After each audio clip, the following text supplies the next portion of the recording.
सभी को नमस्कार दोस्तों। इस वीडियो में हम बात करेंगे यूपीएससी प्रीलिम्स 2025 की 5 मंथ की स्ट्रेटजी के बारे में। और अभी जैसे ये साल अब ख़त्म हो रहा है और जनवरी से ऐसा प्लान हम करते हैं कि प्रीलिम्स की हमें तैयारी करनी चाहिए। तो मुख्य जो बातें कि आपको किन किन बातों का ध्यान रखना है, कौन से रिसोर्सेज आपको देखने हैं, पीवाईक्यू को कैसे करना है, ये बहुत सारे सवाल आपके मन में आते होंगे। इन्हीं सभी सवालों का जवाब आपको इस वीडियो में मिलने वाला है। आगे बढ़ने से पहले आप लोगों से रिक्वेस्ट है कि चैनल को सब्सक्राइब करें और वीडियो को लाइक ज़रूर करें। जैसा कि बहुत सारे एस्पिरेंट अपने चैनल के साथ नए जुड़े हैं, तो उनको बताना चाहूँगा कि मुझे भी 5 बार प्री पास करने का अनुभव है और ये मेरा 4th इंटरव्यू है जो मैं इस साल फेस कर रहा हूँ यूपीएससी में। तो ये जो मेरा अनुभव है आपके काम आएगा। बहुत सारा कंटेंट आप प्लेलिस्ट में जाके देखना, लगभग मैंने फ्री में यहाँ पे पढ़ा दिया है। बाकी मैं आपको यहाँ से और समय के साथ अच्छी अच्छी वीडियो बना के हमेशा आपके साथ जुड़ा रहूँगा। तो सबसे पहले बात करते हैं, कई बच्चों के मन में डाउट रहता है कि क्या सर अभी हमारा थोड़ा मेंस का बचा हुआ है, कुछ मेंस का ऑप्शनल सब्जेक्ट का जीएस का, क्या उसको हम अभी बंद कर दें और तुरंत प्री में लग जाएं। तो ऐसे स्टूडेंट के लिए मैं बोलूँगा कि आपने एक स्ट्रेटजी बनाई है कि मुझे अपना मेंस का भी साथ लेके चलना है, जनवरी तक लेना है, फरवरी तक लेना है, जो भी आपकी इच्छा है, आपकी अपनी स्ट्रेटजी है उसको बनाए रखना, किसी से प्रभावित होने की नीड नहीं है। अब सेकंड टाइप के ऐसे स्टूडेंट हैं जिनका मेंस का लगभग कवर हो चुका है और वो चाहते हैं कि प्री पे फोकस करें, या उनका 2-3 बार से प्रीलिम्स नहीं हो पाया है, तो उनके लिए मेरा गाइडेंस यही होगा कि आप जनवरी से 2-4-5 दिन अभी आप चाहो तो छुट्टियां ले सकते हैं, थोड़ा सा पढ़ाई से इतर आप कहीं घूमने भी जा सकते हैं। मेरी जर्नी भी ऐसी ऐसी रही, आप मुझे हमेशा जानते हैं। जैसे लास्ट प्रीलिम्स था तो उससे पहले मैं 10 दिन के लिए अंडमान घूमने चला गया थोड़ा रिलैक्स होने के लिए, और आराम से प्री निकला, फिर मेंस भी निकला, इंटरव्यू तक पहुँचे हैं। तो इतना पैनिक होने की नीड नहीं है, आराम से कूल होकर अपनी स्टडी करें। तो सबसे पहले मैं 5 मंथ की स्ट्रेटजी की बात कर रहा हूँ। तो आप ऐसा कर सकते हैं कि जैसे क्योंकि प्रीलिम्स में 2 पेपर है, जीएस पेपर है और सीसेट पेपर है, दोनों की इंडिविजुअल स्ट्रेटजी हमें बनानी पड़ेगी। मैं अपनी स्ट्रेटजी बताऊँ तो जैसे मैं जनवरी महीने में प्रीलिम्स की तैयारी शुरू करता हूँ, तो जैसे मैं अपना एक सब्जेक्ट शुरू करता हूँ जीएस का और साथ में सीसेट का शुरू करता हूँ। जीएस में जैसे आप फॉर एग्जांपल आप पॉलिटी शुरू कर रहे हो, तो टारगेट ले लीजिए कि मुझे 15-20 दिन में अपना पॉलिटी का सारा कर लेना है। पॉलिटी में 2 रिसोर्सेज चलते हैं, 11th क्लास की पॉलिटी की एनसीईआरटी और साथ में चलती है लक्ष्मीकांत बुक जो हम पढ़ते हैं, या कई स्टूडेंट अलग बुक भी पढ़ते हैं, वो आपकी मर्जी है। मेरे रिसोर्सेज ये 2 रहे, एक 11th की पॉलिटी की एनसीईआरटी नई वाली और एक लक्ष्मीकांत बुक है। क्योंकि 15-20 क्वेश्चन यहाँ से आते हैं, ये क्वेश्चन गलत नहीं होने चाहिए। तो स्ट्रेटेजी हम इस प्रकार बना सकते हैं। तो स्ट्रेटेजी में सबसे पहला कदम आपका क्या होना चाहिए? पहला कदम होना चाहिए पीवाईक्यू। प्रीवियस ईयर क्वेश्चन को आपको क्या करना है? बार बार देखना है। और कितने सालों को देखना है? तो मेरा ये मानना है आप 30 साल के पीवाईक्यू को ऐसा कर लेना है कि आपको सारे पीवाईक्यू को पता है, इवन उनके एक्सप्लेनेशन का पता है, क्वेश्चन कैसे फ्रेम होता है उसका पता है, यूपीसी किस टाइप के क्वेश्चन पूछता है, कैसे यूपीसी के क्वेश्चन को हम एलिमिनेट कर सकते हैं, फैक्ट को एलिमिनेट कर सकते हैं, कॉमन सेंस यूज कर सकते हैं। तो कहने का क्या मतलब है, इसको कम से कम 5 बार देख लेना आप। बेस्ट पीवाईक्यू मार्केट में आप जानते हो अपना पीवाईक्यू था, उसका कोई मुकाबला नहीं है अपना, लेकिन 12 साल का है, ठीक है। अपना पीवाईक्यू मार्केट में आ चुका है। आप मुखर्जीनगर में या इलाहाबाद, जयपुर, पटना सभी जगह आपको अपना पीवाईक्यू सीसेट और जीएस का मिल जाएगा, और इसका कोई मुकाबला नहीं है। ये मैं नहीं कह रहा हूँ, ये बात आप करें खुद, एक बार किसी भी पीवाईक्यू से मिला के देख ले, उसका कोई मुकाबला नहीं है। बाकी 30 साल का आपके पास दिशा का है, अरिहंत का है, दृष्टि का है, कोई भी जो भी आपके पास है वो आप देख लेना, ठीक है। और कई बच्चे पीवाईक्यू अपना ऑनलाइन भी मंगाना चाहते हैं, तो उसकी पीडीएफ और प्रिंट बुक का मैं लिंक अपनी वीडियो के डिस्क्रिप्शन में डाल दूंगा। अपनी जो है पब्लिकेशन वाले वो प्रिंट बुक आप तक भेज देंगे। यदि आपको पीडीएफ चाहिए तो वो हमारी वेबसाइट पर आपको मिल जाएगी। तो सबसे पहले पीवाईक्यू क्यों जोड़ दे रहा हूँ? क्योंकि मेरी तैयारी का हमेशा सार रहा है पीवाईक्यू कैसे करना है। फॉर एग्जाम्पल जैसे हमने जनवरी मंथ में ये प्लान किया कि मुझे पॉलिटी पढ़ना है, हिस्ट्री पढ़ना है, ज्योग्राफी पढ़ना है, जो आपकी इच्छा है उसके हिसाब से प्लान कर सकते हो आप। तो पहला सब्जेक्ट हमने पढ़ना शुरू किया पॉलिटी फॉर एग्जाम्पल। तो सबसे पहले हम क्या करेंगे, पॉलिटी की पीवाईक्यू रखेंगे अपने सामने, और पहले ये देखेंगे कि पॉलिटी की पीवाईक्यू के क्वेश्चन किस टाइप के आते हैं, ताकि जब भी आप लक्ष्मीकांत बुक पढ़ो तो आपका फोकस एरिया बढ़ जाए, थीम बेस्ड आपकी तैयारी ज़्यादा हो जाए। जैसे आप देखोगे डीपीएसपी, मूल अधिकार, मूल कर्तव्य, पार्लियामेंट, राष्ट्रपति, इनको लेकर क्वेश्चन आते हैं, तो आपका फोकस एरिया बढ़ जाएगा कि मुझे किन चीज़ों पे फोकस करना है, और पढ़ने का नजरिया बदल जाएगा कि क्वेश्चन कैसे प्री में पूछा जाता है। कर लिया आपने 10-15 दिन आपने ऐसा किया, पॉलिटी पढ़ ली, 15 दिन में आराम से पॉलिटी पढ़ी जा सकती है। कई बच्चे बिगनर हैं जिनको नहीं समझ में आता है, कोचिंग की नीड नहीं, आप यूट्यूब पर देखना, किसी ने भी अच्छे प्लेटफॉर्म पे आपको कोई किसी ने मेंटर ने पॉलिटी फ्री में पढ़ाई होगी, उनकी वीडियो देख के समझ सकते हो। तो पहला काम हो गया कि 10-15 दिन में हमने पढ़ाई कर ली। पीवाईक्यू हमने एक बार देख लिया कि पॉलिटी के क्वेश्चन कैसे आते हैं, नॉर्मली हमने एक बार देख लिया। अब आपका पॉलिटी एक बार के लिए हो गया है। और एक चीज़ और रिविजन का भी साथ बता देता हूँ कि जैसे हमने पहला चैप्टर पढ़ा, पढ़ने के बाद में जैसे आगे बढ़ते हो तो सेकंड चैप्टर से पहले को रिवाइज कर लो, या तो उसके हाईलाइट कर लो या अपनी स्टिकी शॉर्ट नोट्स बना सकते हो। दोनों ऑप्शन आपके पास है कि मुझे शॉर्ट नोट्स बनाने हैं या मुझे हाईलाइट करना है। दोनों प्रीलिम्स के लिए दोनों चीज़ें इंपॉर्टेंट है। ठीक है, सेकंड चैप्टर थर्ड चैप्टर ऐसे गए तो हर एक चैप्टर को पहले वाले को रिवीजन करते जाओ, अदरवाइज वो भूल जाओगे। मेरी रिवीजन का सबसे तरीका ये रहता था कि मैं सेकंड चैप्टर या थर्ड चैप्टर गया हूँ तो पहले वाले दूसरे वाले रिवीजन किया, 5वीं पे गया हूँ तो 1 से 4 रिवीजन करूँगा। क्यों रिवीजन करूँगा? क्योंकि मुझे पता है कि यूपीसी की सफलता छुपी है रिवीजन में। ये बात बहुत ज़रूरी होता है। ठीक है, तो पीवाईक्यू अब दोबारा काम आता है। अब फिर से हम पॉलिटी की जितनी पीवाईक्यू वो उठाएंगे। यूपीसी सीएससी एग्जाम में 30 साल में जितनी पीवाईक्यू पॉलिटी के हैं सारे के सारे पीवाईक्यू में लगाएंगे, क्योंकि हमने पॉलिटी पढ़ लिया। अब पीवाईक्यू लगा लिए। एक काम यहाँ एडिशनल ऐड करना है, यूपीसी के other exam CDS, CAPF, NDA, जियो साइंटिस्ट, अदर एग्जाम के पेपर आपको यूपीसी ऑफिशियल वेबसाइट पर जाना, उनका प्रिंट आउट निकालना। अब उनके पॉलिटी के क्वेश्चन कैसे लगाने कि मैं मॉक टेस्ट लगा रहा हूँ। क्यों लगाने? क्योंकि यूपीसी के क्वेश्चन का एक स्टाइल होता है उनको करने का।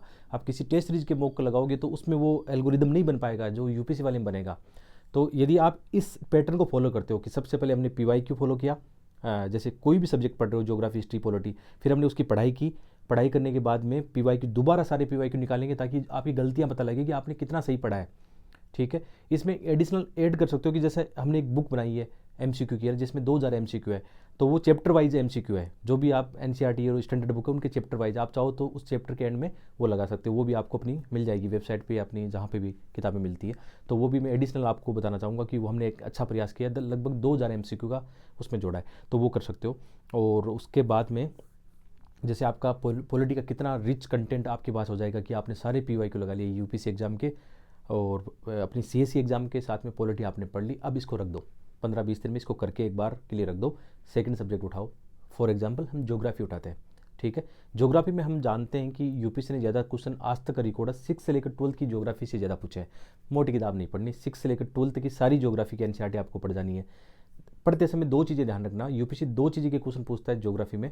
एक स्टैटिक पार्ट फॉर जैसे क्लाइमेट का कोई क्वेश्चन हो गया, वायुमंडल को लेकर, या प्लेट टेक्टोनिक को लेकर क्वेश्चन हो गया, या इंडियन ज्योग्राफी को लेकर क्वेश्चन हो गया। दूसरा क्वेश्चन यूपीसी पूछता है मैपिंग को लेकर ज़्यादा पूछता है, चाहे वो नदियाँ हो, पहाड़ हो, खनिज तत्व हो, इनको लेकर यूपीसी क्वेश्चन पूछता है। और करंट मैपिंग विशेषकर जैसे अभी रूस यूक्रेन के बीच में जो चर्चा में है, अभी सीरिया में आपने देखा वहाँ पे बहुत सारे कई शहरों पर कब्जा कर लिया विद्रोहियों ने, तो वो लोकेशन देखनी है। सीरिया का भूमध्य सागर के साथ लगता नहीं लगता, भूमध्य सागर के साथ और कौन सी कंट्री लगती है, सीरिया के साथ नेबरिंग कंट्रीज कौन सी है, बांग्लादेश का बॉर्डर भारत के साथ कितना लगता है, कौन कौन से हॉटस्पॉट एरिया है, म्यांमार को लेकर जो अभी चल रहा है उनको देखना, अरकानी आर्मी का। इसका मतलब क्वेश्चन कैसे आते हैं? ऐसे ही आते हैं। आप देखना ज्योग्राफी को लेकर करंट मैपिंग के क्वेश्चन आएंगे जो जियोपॉलिटिक्स चर्चा में है, तो ज्योग्राफी पढ़ने का आपका नजरिया चेंज हो जाएगा। क्यों नजरिया चेंज हो जाएगा? कि पढ़ने से पहले आप पीवाईक्यू देख रहे हो, पीवाईक्यू का एनालिसिस कर रहे हो। यहाँ पे मैं एक चीज़ और एड ऑन करना चाहूँगा कि हमने भी 6 साल के जो पीवाईक्यू उनका वीडियो एनालिसिस भी किया है। वो आपके लिए क्या है, उसकी प्राइस छोटी सी 700-800 रुपये हमने रखी है। आप चाहो तो वो अपने ऐप पे जाके study with DJ Android iOS app है, उस पे जाके देख सकते हो। आपके लिए बनाएगी एनालिसिस कैसे करना होता है, कैसे हमें वो क्वेश्चन भी अटेम्प्ट करने जो नहीं आते हैं, क्योंकि यूपीसी में डायरेक्ट क्वेश्चन कितने आते हैं। तो आप कोर्स की हेल्प लेना चाहते हो तो अपने ऐप पे जाके ले सकते हो। वहाँ मेंस के आंसर राइटिंग का कोर्स है और प्री का भी है, वो लेकिन आपकी मर्जी है, मैं आप पर वो थोपूंगा नहीं, क्योंकि हमेशा अपना चैनल का उद्देश्य ये रहा है कि हम कोचिंग को ज़्यादा प्रमोट नहीं करेंगे। जहाँ पर मेरी नीड भूमिका है एक मेंटर की, तो वहीं मैं आपको सलाह दूंगा। आपकी इच्छा है, बहुत सारे हज़ारों बच्चे उसमें जुड़ चुके हैं, आप भी लाभ ले सकते हो। और मैं फरवरी के बाद में कोशिश करूँगा मेंटरशिप, जैसे मेरा 10 तारीख को इंटरव्यू की डेट आ चुकी है, 10 के बाद में मैं 20 फरवरी के आसपास जो बच्चे जुड़ना चाहेंगे प्री को लेकर मैं कोशिश करूँगा, उनकी हेल्प करूँगा, एज ए मेंटर हेल्प करूँगा बाद में। बट अभी तो चलो आपको मैं फ्री ऑफ कॉस्ट ये सब चीज़ों से यहीं से गाइडेंस करने वाला हूँ। और एक कोर्स हमने 6 साल के वीडियो का बना भी दिया है, आप चाहो तो अपने ऐप पे जाके देखना, स्टडी विद डीजे एंड्रॉयड और iOS में जाके देखना, लिंक डिस्क्रिप्शन में भी चेक कर सकते हो। तो इस तरीके से पढ़ना है। जैसे ये बात आ गई ना कि कैसे किन चीज़ों को ध्यान रखना है, थीम एनालिसिस हमें पढ़ना है। तो जैसे हमने क्या पढ़ा, पहले पॉलिटी 20 दिन में पढ़ लिया, फिर 15-20 दिन में आपने ज्योग्राफी कर ली। इतनी दिन की ज्योग्राफी है, 15-20 दिन की। और लकीली मैंने ये यूट्यूब पर सारी ज्योग्राफी एनसीईआरटी फ्री में पढ़ा रखी है, आप देखना एकदम फ्री ऑफ कॉस्ट यूट्यूब पे पढ़ा रखा है, तो वहाँ से हेल्प ले सकते हो। क्योंकि ज्योग्राफी मेरा ऑप्शनल रहा है तो मैं आपको इसमें हेल्प कर सकता हूँ, अच्छे तरीके से पढ़ाया गया। मैपिंग भी, लकीली मैपिंग भी बहुत अच्छे से प्लेलिस्ट जाकर देखना मैपिंग की। ये चीज़ें क्यों बता रहा हूँ, आपको पता नहीं है, बच्चे देखते नहीं है, सीरियस नहीं है। और लास्ट ईयर मेरा प्री निकलेगा एकमात्र सबसे बड़ा कारण था कि मैंने ज्योग्राफी आपको फ्री ऑफ कॉस्ट पढ़ाई और मैपिंग कराई, वही क्वेश्चन आ गए। लकीली वो क्वेश्चन आए, जाके देख लेना एक बार। ठीक है, ज्योग्राफी हो गया। फरवरी के महीने में हमें इकोनॉमी को पढ़ना है। क्यों पढ़ना है? फरवरी में हमारा इकोनॉमिक सर्वे बजट आ जाएगा, तो इकोनॉमिक्स को फोकस करना है। और इकोनॉमिक्स के लिए वन स्टॉप सोल्यूशन मुझे लगते हैं मृणाल सर के वीडियो अच्छे लगते हैं, उनके नए वीडियो भी देख लेना, नई वीडियो ही देखना, उनके नई वीडियो आपको कहीं भी मिलते हैं, अपने दोस्तों के पास कहीं भी उनका देखना।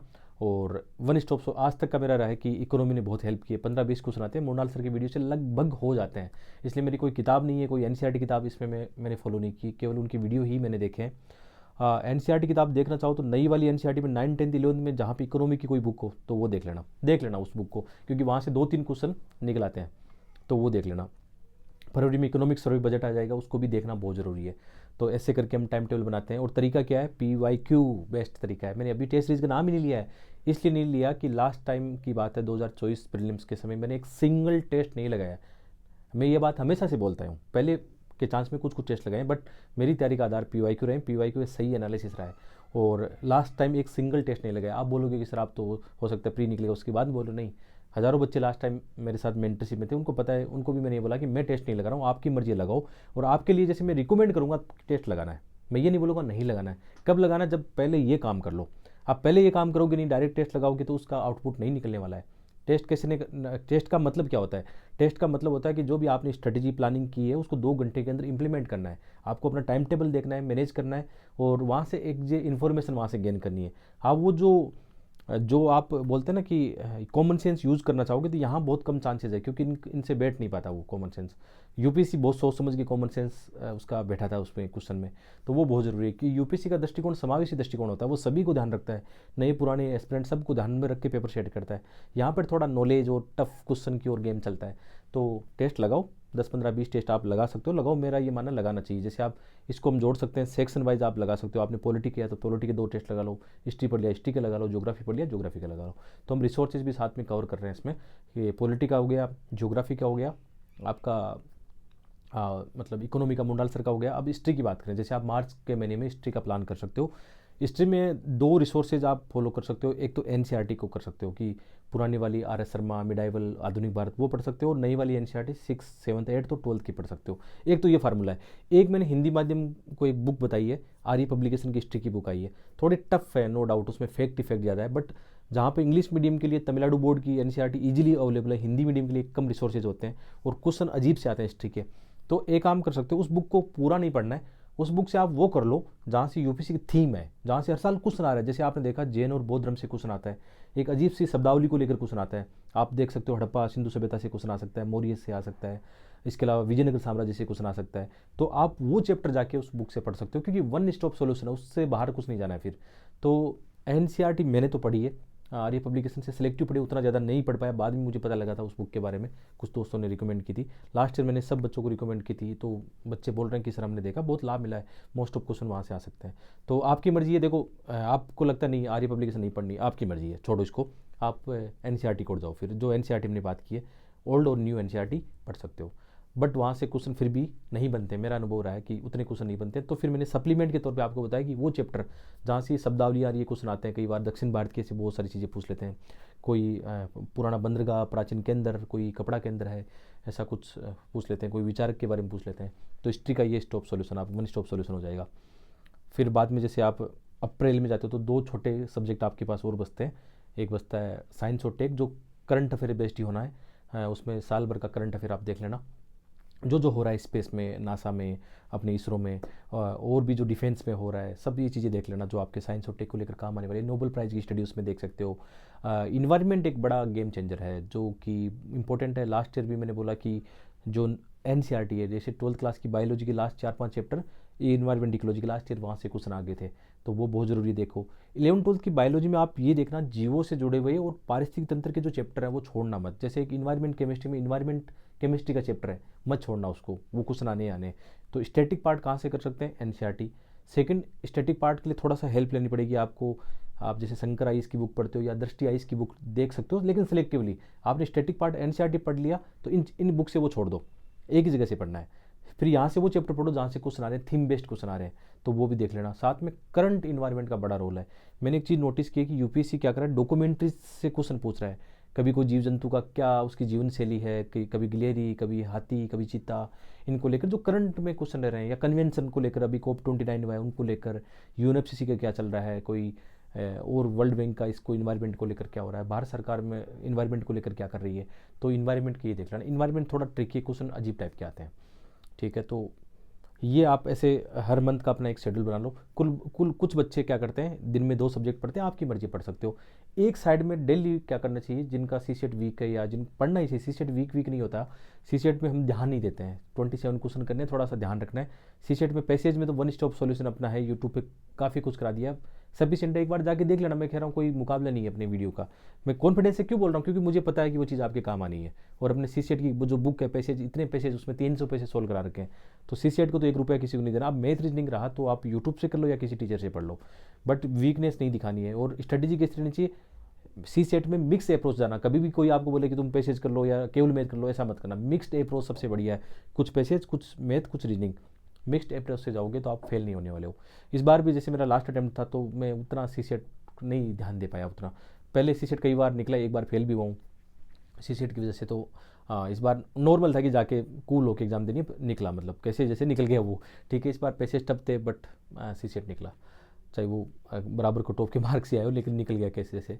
उतना अच्छा मेरा भी नहीं था, बट मैं आपको बोलूँगा कि उसको सीरियस लेना है। क्योंकि आप बिगनर हो, अभी एनर्जी है आप में इतनी कि आराम से उसमें आप कर सकते हो, उसको ढिलाई नहीं देनी है। और सी सेट में 10-12 साल के जो क्वेश्चन आपके हैं, इतना काफ़ी। कोई टेस्ट सीरीज के लिए उसकी नीड नहीं है, कोई कोचिंग के लिए 15-20 हज़ार रुपये देने की नीड नहीं है। आप आजकल एसएससी वाले टीचर बहुत कम फीस में आपको पढ़ा रहे हैं, तो वो आप देख सकते हो। और ओवरऑल मैंने इसमें बहुत सारी चीज़ें कवर की है, टाइम टेबल कवर किया कि कैसे स्ट्रेटेजी रहनी चाहिए। बहुत अच्छा आपके पास सुनहरा टाइम है।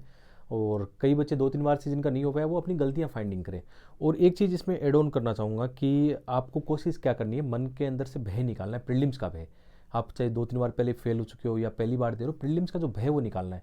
और कोशिश करें ज़्यादा से ज़्यादा क्वेश्चन अटैम्प्ट लेने की। ऐसे क्वेश्चन भी अटैम्प्ट लेने जो आपको नहीं आते हैं प्रथम दृष्टया, उसमें भी आपको अपना कॉमन सेंस यूज़ करना है। विशेषकर पीवाईक्यू जब आप सोल्व करते हो ना, तो उसके अंदर वो अपना माइंड अप्लाई करना है कि यूपीएससी ये स्टेटमेंट क्यों रख रहा है, यूपीएससी कोई फैक्ट क्यों दे रहा है, उस फैक्ट को गलत मान रहा है या सही मान रहा है, या यूपीएससी किस हिसाब से क्वेश्चन सेट कर रहा है। अपना कॉमन सेंस, अपना तार्किक क्षमताओं को उसमें यूज़ करना।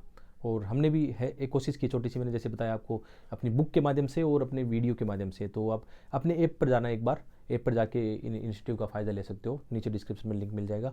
बाकी और कमेंट करके आप बताओगे तो मैं अच्छे से बता पाऊंगा। बस मैंने आपको 5 महीने की स्ट्रेटेजी से बता दी है कि हर मंथ का अपना एक टारगेट सेट कर लो कि सारे सब्जेक्ट को आपको करना है। रिवीजन साथ साथ चलेगा, लास्ट में 15-20 दिन जो बचेंगे मई के महीने में, उसमें भी आप अपना एक रिवीजन का रखना। एक करंट अफेयर को लेकर और रहता है, अब तक आपने यदि मंथली फॉलो नहीं किया है, न्यूज़पेपर फॉलो नहीं किया है, तो अभी पीटी 365 विजन की आ जाएगी, उससे काम चलाना पड़ेगा, और कोई उपाय नहीं है। बट बार बार जो कोचिंगों का अलग अलग कंटेंट आता है उसके पीछे मत भागना, केवल एक गांठ पकड़ लेना, उसको ढंग से कर लेना। जैसे विजन पीटी 365 पढ़ोगे, थोड़े दिन में आने लग जाएगी, जनवरी फरवरी में बाद में, तो उसी को पकड़े रहना, उसी को बार बार रिविजन कर लेना, बस सफिशिएंट है। टेस्ट सीरीज का आपका हो गया, आप पर डिपेंड करता है, दे सकते हो, मेरा सजेशन रहेगा देना चाहिए। ठीक है, कोई फ़र्क नहीं पड़ेगा, बट पहले डिसाइड कर लो कि जो अपना मूल काम है, पीवाईक्यू स्टैटिक पढ़ना, बार बार रिविजन करना, यूपीएससी के अदर एग्जाम के क्वेश्चन लगाना, उसके बाद में करना है। तो आशा करता हूँ ये वीडियो आपके काम आएगा। और नए साल की मेरी तरफ से आप सभी को शुभकामनाएं। अच्छा मौसम है, जम के पढ़ाई करनी है, और आप लोग मुझे शुभकामनाएं दे सकते हैं कि इंटरव्यू इस बार अच्छा जाए। सब कुछ ठीक होगा, हमने अपनी तरफ से मेहनत की है, देखो कोई कमी नहीं रख रहे हैं, बाकी ऊपर वाले के हाथ में, सब ठीक होगा। धन्यवाद।